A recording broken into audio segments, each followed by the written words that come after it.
everyone. So today we're talking about the life cycle of a star, and here are some questions that we're going to answer today.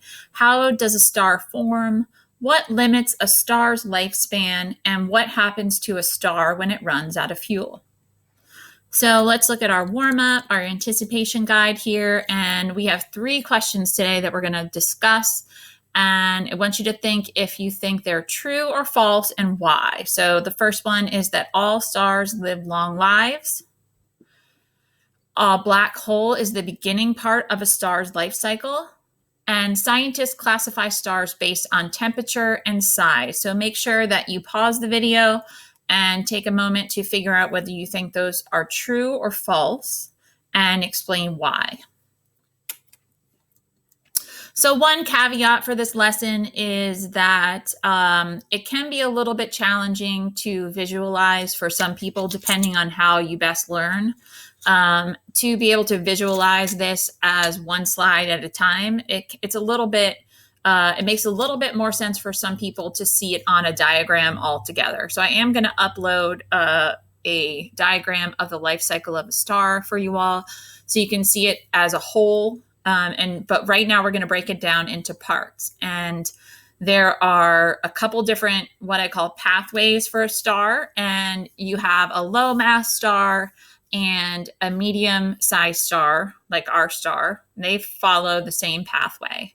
And then a high mass star follows a different type of life cycle. So pay attention to the difference between the two, because you'll see that the ending is a little bit different.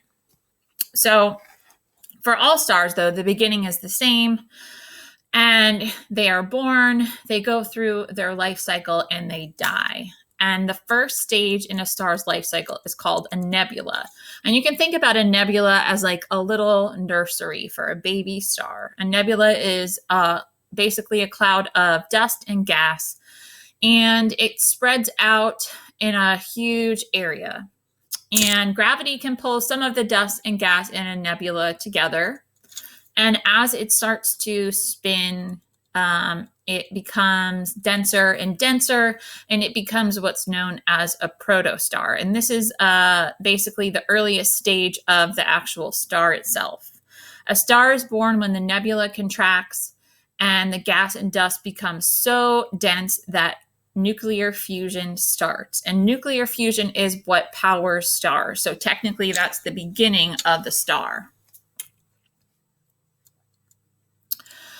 And I talked a little bit about the star's mass briefly at the beginning of the lesson. A star's mass determines how long it will live. A low mass main sequence star uses up its fuel slowly, and it eventually, after a long period of time, becomes a white dwarf.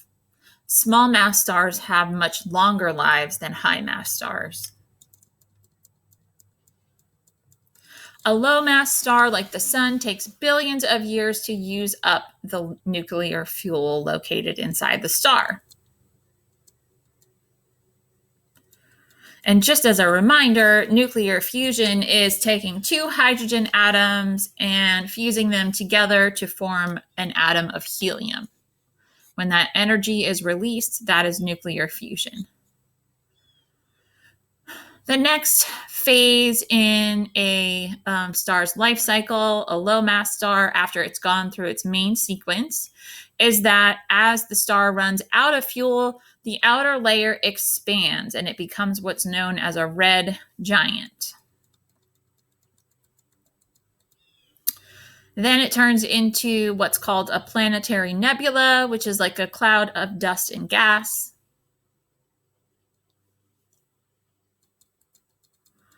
And then after the planetary nebula stage, the star turns into a white dwarf. And a white dwarf is what's left behind as the star cools.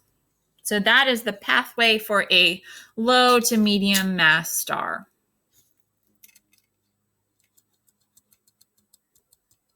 Now for your high mass stars, they evolve more quickly. They start off as a nebula, and then a protostar, and then they move into their main sequence. After they run out of their main sequence fuel, they turn into, instead of a red giant, they turn into a red supergiant. When the supergiant runs out of fuel, it can explode into a supernova. And after the supernova stage, they can either become a neutron star or a black hole.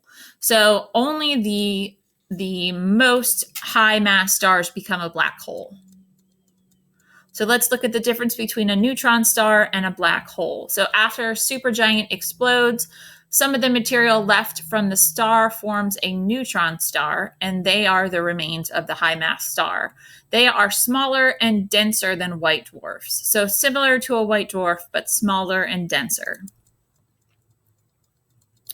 And then, like I said, only your most massive stars become a black hole. And a black hole is an object with gravity so strong that nothing, not even light, can escape it.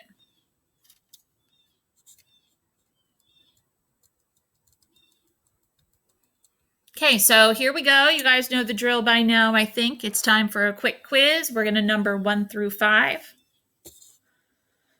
A star begins as a part of a large cloud of gas and dust called what? So what is the beginning of a star? What do we call that? And pause if you need to.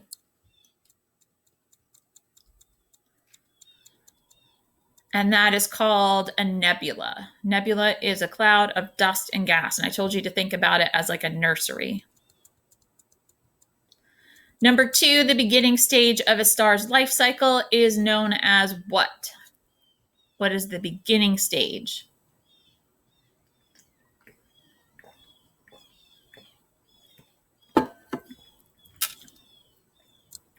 The beginning stage is known as a protostar. So after it starts as a nebula, it then becomes a protostar. Great. So number 3, a dying high mass star can suddenly explode, becoming what? And you guys probably know this one because it's pretty exciting, right? The supernova. Supernova is an explosion. The number 4, the most massive stars collapse to form what when they die?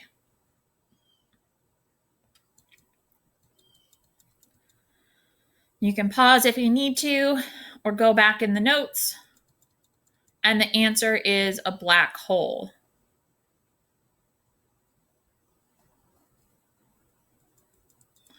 And then what determines how long a star will live? We talked about this throughout the notes. Is it volume, mass, density, or brightness? What do you guys think? And if you said mass, you're right. Great job.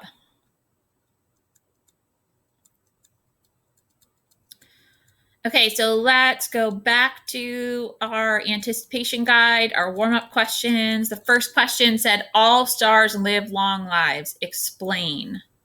So remember, we talked about this in the notes, that a star's lifespan depends on its mass, and that low mass stars live a much longer life than a high mass star. The next one, a black hole is the beginning part of a star's life cycle. Nope, a black hole is the end and only of a very high mass star. A protostar is the beginning of a star's life cycle.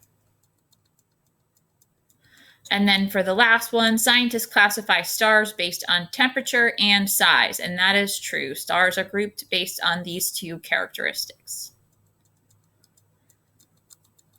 So now it's time to do your summary in your notes under the page that you just completed with your fill in the blanks.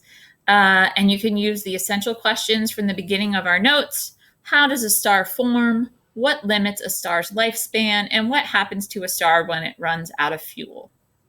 So I hope you enjoyed our lesson today, and I will see you guys in class, and we'll be back tomorrow with some more notes on stars. Okay, have a great day, and I'll see you soon.